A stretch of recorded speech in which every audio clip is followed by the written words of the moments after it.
sûr, c'est un sentiment de fierté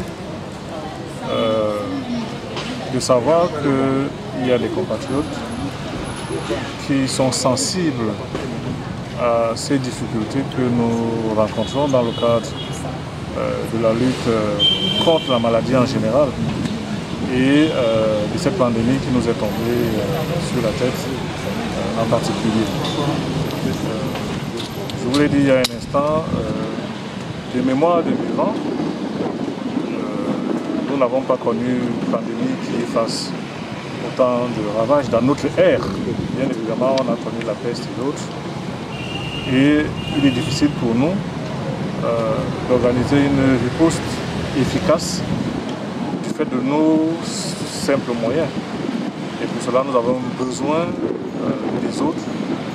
Nous avons besoin des ONG, de la société civile, du mouvement associatif comme la vôtre, pour nous accompagner dans la qualité et dans la quantité même de la riposte que nous organisons à cet effet. Et donc, c'était une occasion également que vous nous donnez de pouvoir inciter et solliciter d'autres associations qui ne seraient peut-être pas encore sensibilisées pour pouvoir le faire, pour que, ensemble, nous puissions vaincre cette infection qui nous envahit. Alors, notre hôpital rentre dans un cadre élargi d'une organisation qui est mise en place depuis le niveau central, depuis le ministère de la Santé, avec un démembrement régional qui est chapeauté par le gouverneur de la région littorale. Donc il y a un certain nombre de dispositions qui sont mises en place. Il y a une organisation qui est mise dans le cadre de cette riposte, intégrant aussi bien la prévention que la prise en charge. Et notre hôpital, bien évidemment, intervient dans tous ces aspects. Dans le cadre de la prise en charge, nous avons mis à l'entrée de notre hôpital un dispositif de tri qui nous permet de pouvoir, autant que faire se peut, recenser tous les patients qui présenteraient des signes en rapport avec cette pandémie.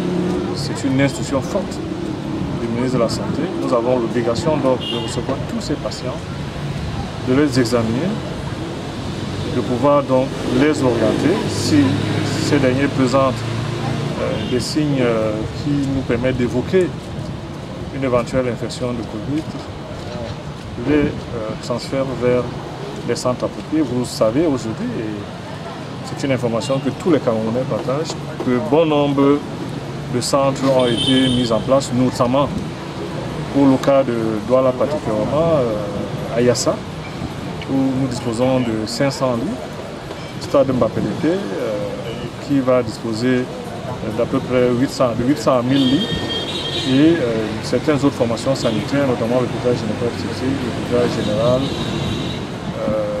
le CMA de Bonamoussa, pour ne citer que cela, l'hôpital Sébec, vous voyez, même le privé est rentré dans cette stratégie. Donc nous rentrons dans cette organisation et notre hôpital joue sa petite partition pour que ensemble nous puissions faire face à cette pandémie. Ah bien évidemment, je l'ai dit, votre apport est un coup de pouce important parce que vous savez qu'on ne peut pas juguler ce genre d'infection s'il n'y a pas la prévention en amont. Et donc, en termes de prévention, ce que vous nous apportez, notamment le dispositif qui rentre dans les 20 mesures gouvernementales, le port de masque, l'hygiène des mains, c'est dans cette optique que vous êtes intervenu et ça nous permet donc d'être un maillon essentiel et d'avoir des éléments qui nous permettent d'aider les autres également à respecter ces mesures gouvernementales. Donc, votre apport est salutaire et je voudrais une fois de plus profiter de cette occasion pour dire merci à votre présidente, merci à tous les membres, à ceux présents comme ceux absents, parce que vous savez qu'une association c'est un tout le monde ne peut pas être là aujourd'hui. mais ceux qui ne sont pas là, qui se sentent également fortement concernés par cette action.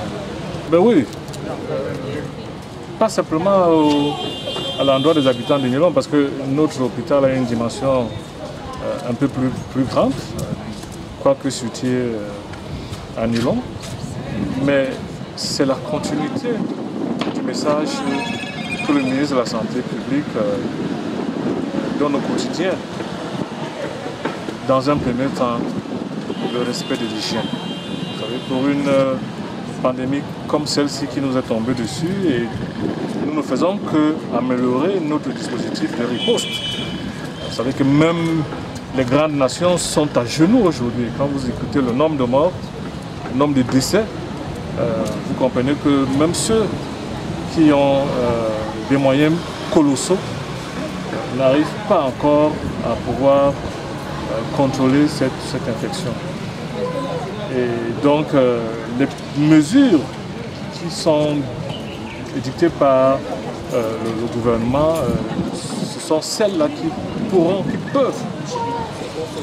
peuvent, et je le dis encore avec beaucoup de fermeté, nous permettre, avec nos maigres moyens, de pouvoir gérer cette infection. Donc, je reprends les plus importantes pour nous: la distanciation sociale, le respect de la distanciation sociale, être à plus d'1,5 mètre, 2 mètres de votre vis-à-vis, le port permanent des masques lorsqu'on est obligé de sortir de ce soir, et le respect de l'hygiène, dans le lavage permanent de mains avec de l'eau coulante et du savon.